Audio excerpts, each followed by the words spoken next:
कोई कैकेयी को कभी दोष मत देना। मां कैकेयी को अयोध्या में कोई ऐसा प्रेमी नहीं था जैसी मां कैकेयी प्रेमी थी, क्योंकि रघुनाथ जी का वियोग, भरत जी का वियोग, महाराज दशरथ का वियोग, पूरे अयोध्या वासियों की निंदा का पात्र बनकर राम जी की इच्छा की पूर्ति की।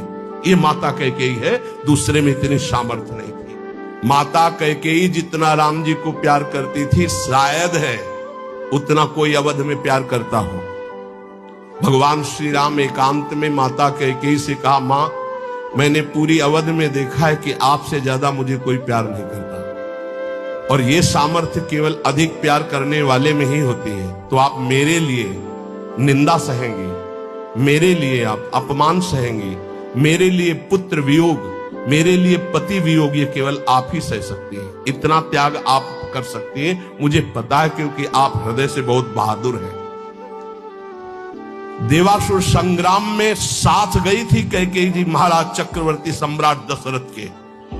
भगवान राम जी इसीलिए कह रहे हैं कि आपका हृदय वीर रस से भरा हुआ है, आप सह सकती हो मां, बस एक मेरी इच्छा है। तो उन्होंने कहा, हे राम तुम्हारे लिए अभी प्राण त्याग सकती हूं, तुम्हारे लिए सब कुछ त्याग सकती हूं। तो उनका आपको बस जिसलिए मेरा अवतार हुआ, मैं संतों के सुख के लिए अवतरित हुआ हूं, मैं अवध का राजा अभी नहीं बनूंगा, अभी आपको मुझे वनवास भेजना ही होगा। मां कैकेयी ने एकांतिक भगवान की आज्ञा का पालन किया, ये ध्यान रखना। कैकेयी जी का हृदय बहुत रघुनाथ जी के प्रेम में डूबा, ये कोई नहीं जानता। सर्वश्रेष्ठ प्रेम मां कैकेयी का, जिन्होंने अपना अपमान सहा, निंदा सहा, लेकिन राम जी की इच्छा की पूर्ति की। ये अंदर की बात कह रहा हूं। भरत जी ने कभी मां नहीं कहा।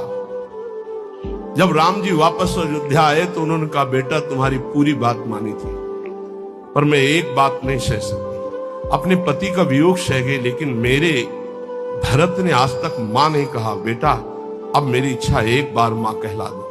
तो राम जी जा रहे थे, भरत जी को सूचना मिली कि राम जी ये कहलाने के लिए आ रहे हैं। उनकी जो दशा हुई वो देखकर भगवान वापस हो गए।